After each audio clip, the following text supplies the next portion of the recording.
Nightbeat starts right now. Breaking tonight, Governor Greg Abbott sending members of the Texas National Guard to San Antonio. This is in response to protests that are planned for tomorrow in downtown San Antonio. We know that for several days now, people have been demonstrating against recent ICE raids and also arrests of undocumented migrants.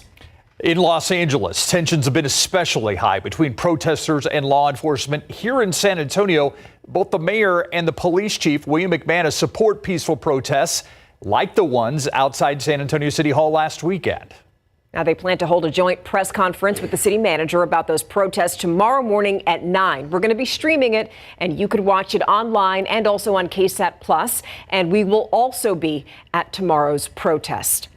Now, right now, we're watching storms just west of us. Meteorologist Adam Caskey joins us now. Adam, who's being affected now, and when will San Antonio in our area get hit? Well, let's put it this way. About an hour ago, it blew through Del Rio with 66-mile-per-hour winds measured at the International Airport in Del Rio. Now moving through Brackettville and into Uvalde County. Now, this is what's interesting with this. Because of the strong thunderstorm, see the radar site, this little circle along Highway 90? That's the radar site. It got knocked offline. So you see the data stop in terms of the radar, but then the lightning data keeps going. So we're going to switch radars, and it's not as accurate of a view, but it's the best that we have right now. We're looking at about 11,000 feet up into the sky. Not the most crisp view from the New Braunfels radar, but it's the best we can do at the moment. Leading edge approaching Uvalde. Some wind gusts within here, 60 to 70 miles per hour. One thing I'm noticing is the strongest part of the storm in the sense of winds and straight line winds of 60 to 70 miles per hour is starting to make a little bit of a turn southward. So as this entire complex moves towards San Antonio, there is a chance, I'm not counting it out for us though, a chance that some of the higher winds would be for locations like Devine, Pearsall, Dilley, Poteet, and Pleasanton. But even here in San Antonio, I'm going to be prepared for the potential of wind gusts between 50 and 70 miles per hour. As for the timing, okay, all important timing. Now, keep in mind, different sections of this line are moving at different speeds. But the timing of it, I would say western San Antonio or western Bexar County around 11:40 p.m., that may be a little generous. And then eastern Bexar County, the onset would be closer to 1 a.m. So basically what I'm thinking is for most of San Antonio, about midnight to 2 a.m. is when we should have most of this thunderstorm activity. And then behind it, just that gentle pitter-patter type of rain with remnant rumbles of thunder left over. But some of the primary concerns here going forward are, as I mentioned, those straight line wind gusts, right? Up to 60, maybe even 70 miles per hour. But especially street flooding, particularly as we get into the morning commute. Already we've seen these storms drop upwards of 3 inches of rain in parts of Val Verde County, and we are known as Flash Flood Alley. And actually, our Avery Everett is out there right now, 151 in Penn Road. And Avery, it's quiet right now, but tell us more about what this rain could lead to for the morning commute. Well, Caskey, like you said, it's clear out here right now, but when that rain comes, it can quickly change. We're here at Highway 151 and Penn Road, and we all know that this road is prone to flooding. Take a look at your screen right now. You should be seeing video from 2 weeks ago in the exact same spot I'm standing in. People were rescued from their car because the floodwaters were too high for them to travel through. Like we said, this roadway usually floods as storms come through our area. And if you look at your screen now, here are some other areas we've identified as problem spots. This map is actually on KSAT.com. Another website you can check out if you're driving.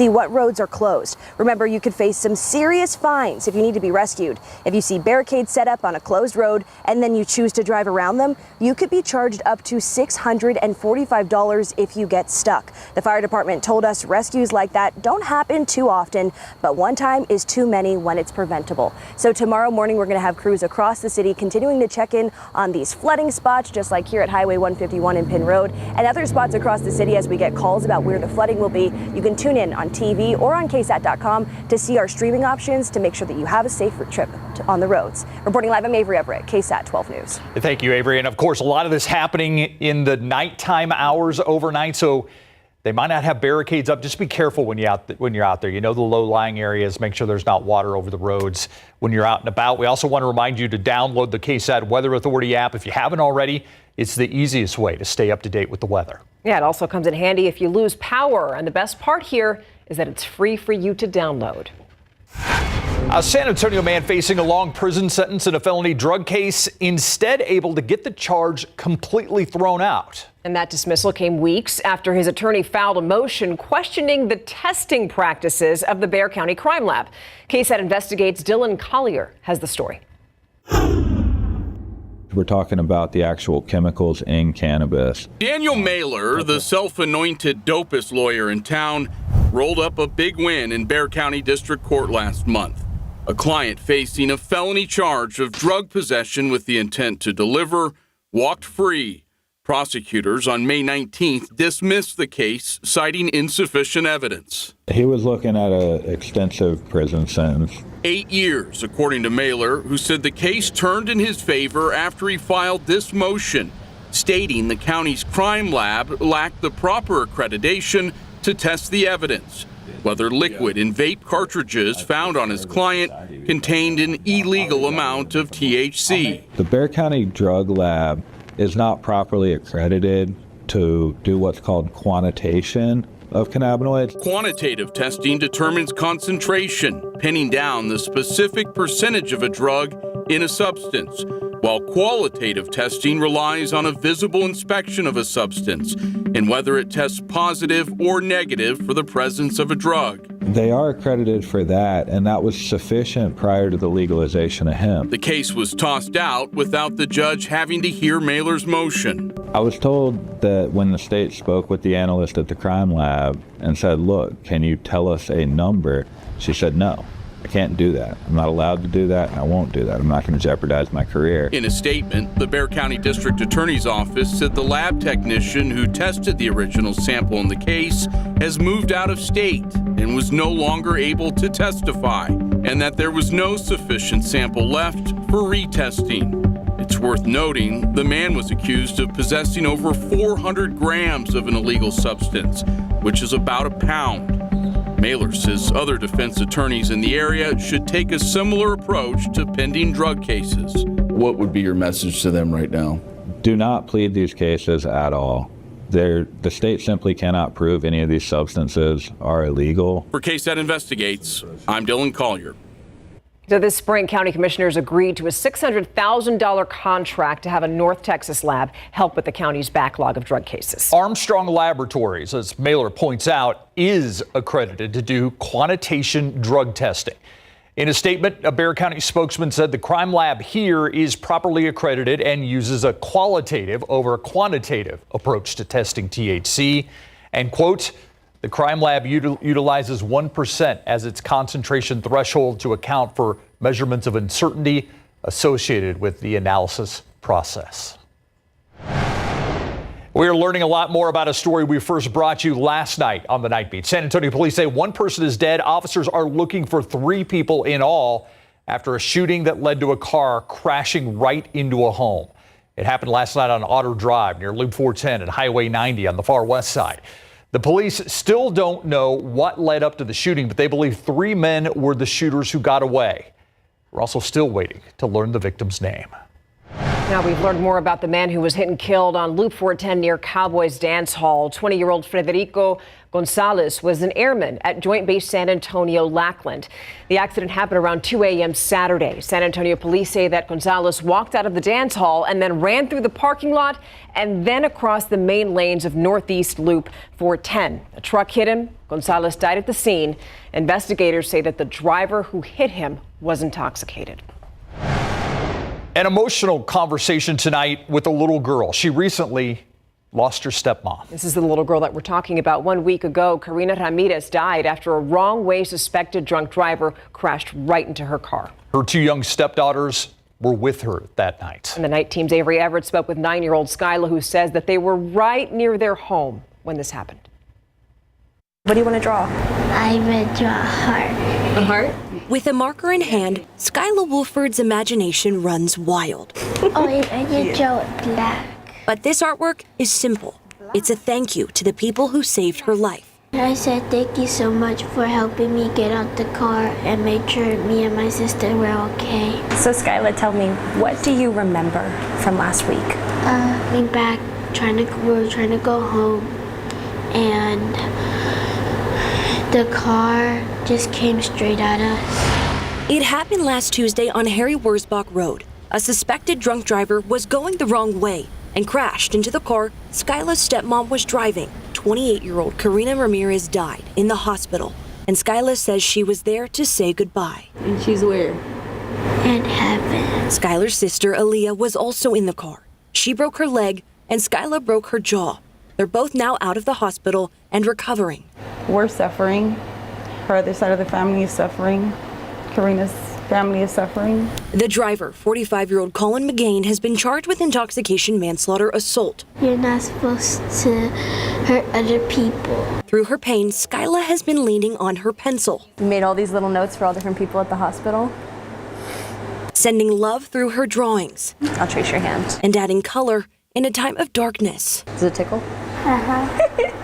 You smile so big when you talk about your family. Do you love them? A 9-year-old missing her stepmom, healing through art and hoping it never happens again. Avery Everett, KSAT 12 News. Thousands of people walk through these doors at the San Antonio AIDS Foundation every single year in order to get HIV testing. But now, not as many people are able to rely on that service. What that means for public health, coming up. A line of storms stretching from the border at Eagle Pass all the way almost up to San Angelo. Adam Caskey tracking those storms as they head towards San Antonio when we come back.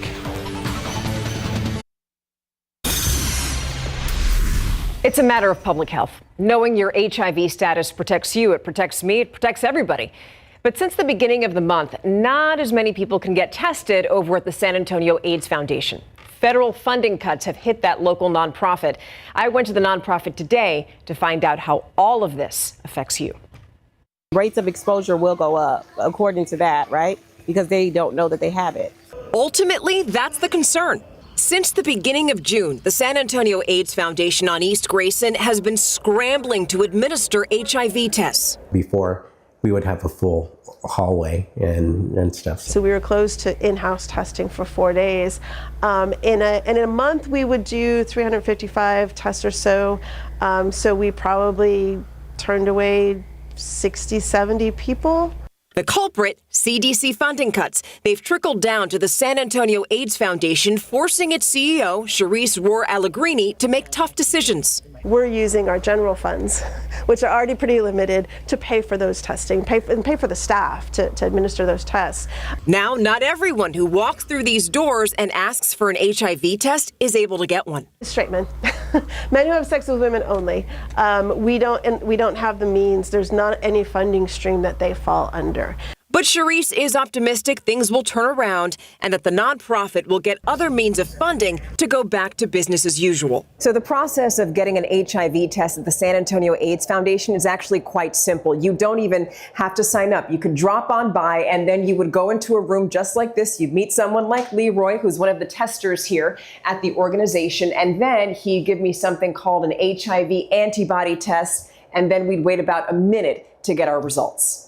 The whole point really is just to know your status. People are not being identified with these infections, which means they're not being treated for the infection. And it not only affects that person, their own health, but when you get treated, it prevents the spread.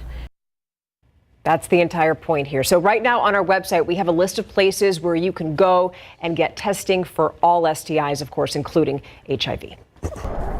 All right, the weather situation now. Like I said, we're talking about something that stretches from the border all the way to San Angelo right now. What did you make that out to? 200 miles. 200 miles. Yeah, about 200 miles even across this line from south to north. So from San Angelo all the way down to Eagle Pass and everywhere in between. Now, it's not severe or damaging all along it. The hill country actually has the perfect scenario, just good soaking rain with a good amount of lightning. Remember, lightning kickstarts the nitrogen cycle in the soil, so that's good too. Now, here's what's interesting. You see how the lightning is out in advance of the radar? Well, the radar near Brackettville it unfortunately got knocked offline by this strong thunderstorm. I mean, it could have withstood some winds of 60 to 70 miles per hour. Something knocked it offline.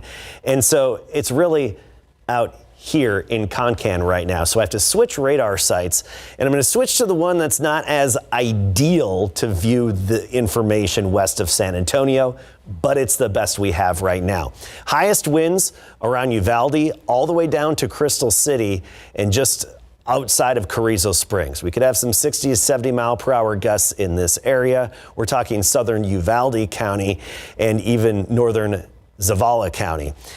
Now northward, it's just general 40 mile per hour gusts, no damaging hail, but where we do have the severe storms, you could have hail 1 to 1.5 inches in diameter. So, timing it out, let's do it for various communities, okay? First, let's do this section right here. That's headed eastward at about 35 miles per hour. A little bit less. City of Medina, 10:49 p.m. Ingram at 10:51. Kerrville at 11:01. At Tivy High School in particular, 11:05. And then you get to Bandera at 11:10 and the high school there at 11:12. And that's a non-severe section of the storm. That's just good, healthy, soaking rain. But the stronger section is taking this turn southeastward. And we can give you an ETA on that as well, as that's taking a little bit of a turn southeastward here. There we go. And the communities in the path of this would be Crystal City momentarily, Batesville at 10:36, Asherton at 10:46, Big Wells at 10:56. And this is where we have the higher threat of wind damage and even large hail. Okay, let's talk about some of the rain that has fallen with this. And it gives you an idea of the potential of what this can do, even after it moves over parts of Bexar County and other areas. Now, as you'll see here, it's a story of haves and have-nots, but where you look at the haves, I mean, we're really talking 3 inches of rain estimated by Doppler radar. And keep in mind, it's still raining on some parts of the map here. And since this radar is out, it's not accumulating the most recent rainfall statistics there. But this is going to be moving closer to San Antonio. We're live on the KSAT Weather Authority app right now, and we'll continue to do that after the night beat. We talked about the primary threats. I want to take a look at the rain chances and just show you here that the rain chances really spike. They jump for the most part overnight tonight between midnight and 2 a.m. So midnight to 3 a.m. is when I think we'll see the brunt of it here in San Antonio, and then just stray showers thereafter. Now here's the future cast. It doesn't show it moving in really until 2 a.m. I think it's a little slow. I think the future cast is about an hour and a half slow easily for what we're seeing trend-wise on the radar. But then it really doesn't move on out of here until we get into the morning commute and even some stray showers left over, and then more opportunities in the days ahead. Temperature-wise tomorrow, not as warm, 72 in the morning, 89 in the afternoon. A few more scattered showers and storms flaring up later in the day tomorrow and even tomorrow night. So more rainfall opportunities ahead. And notice how we have that 30 to 40% chance Thursday, Friday, Saturday as well. By Sunday, Father's Day, drop back to about 20%. We just don't have the same upper level support that we have out there right now. And a lot of what happens tomorrow evening and tomorrow night will be dictated on what the storms do tonight and the kind of conditions they leave behind and the boundaries they leave behind. But bottom line, up to 3 inches in some of the most fortunate neighborhoods, and then a few more opportunities to come. And of course, we'll be covering this through the night. Be prepared for it to wake you up, wake the kids up, and maybe spook the pets. Larry's going to be back in a few minutes of sports.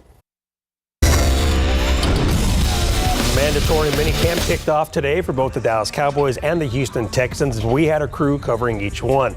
Let's start at the Star in Frisco, the Dallas Cowboys headquarters, where out on the field, head coach Brian Schottenheimer is going 100 miles per hour as he continues to bring that energy. Star defender Micah Parsons was there, as he said he would be.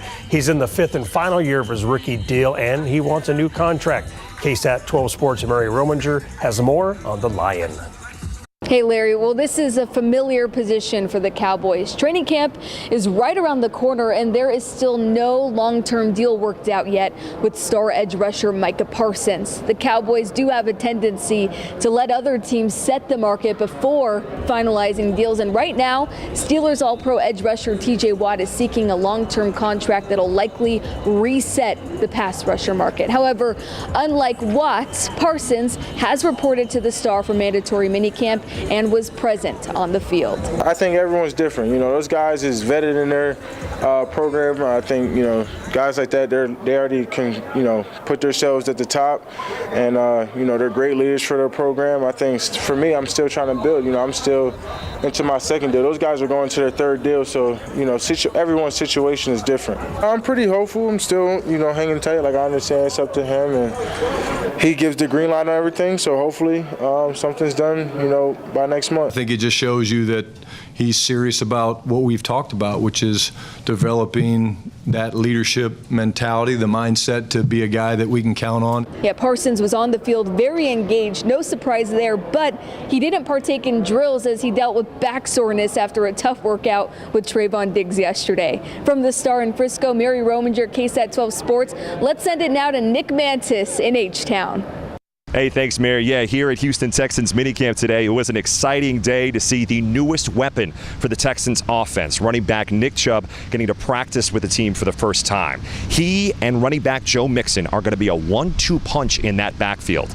As for the guy who's going to hand them off the ball, quarterback C.J. Stroud, yeah, he's pretty excited to have Chubb on the roster. You know, he's a great player. You know, I met him today for the first time, and I told him, man, I've been respecting his game since he was in college, and, you know, I think he's a great back. I mean, I think he'll do some great things for us, and I'm excited to have him as a teammate. So I actually didn't recognize him when I walked in.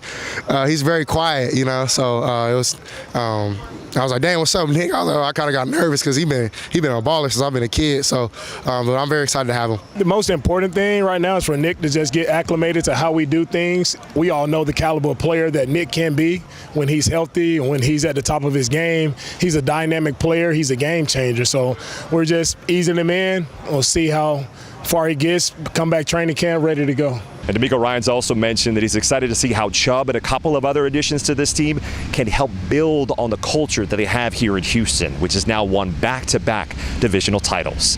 From Texans minicamp, Nick Mantis. Larry, back to you. Thank you, Nick and Mary. Quarterback C.J. Stroud threw the football today after not doing so during voluntary OTAs. Last week, Coach Ryan said Stroud was dealing with general soreness of the right shoulder and that resting it was the right thing to do, and Stroud agrees. Just like how pitchers, you know, they take relief weeks and nights off. The same thing for all throwing athletes. You know, you just got to be precautionary, and those things are bound to happen. It's not about if, it's about when, and you're just doing the right things to come back. So I never thought too much of it. It's not that big of a deal, and I did not get surgery or anything like that. I was fine. So yeah, I'm fine. I'm not. It's not as bad as people are making it seem. Once the Texans break minicamp this week, they will enjoy some time off until training camp starts in late July. Scotty Scheffler knows the U.S. Open is going to be tough after the break.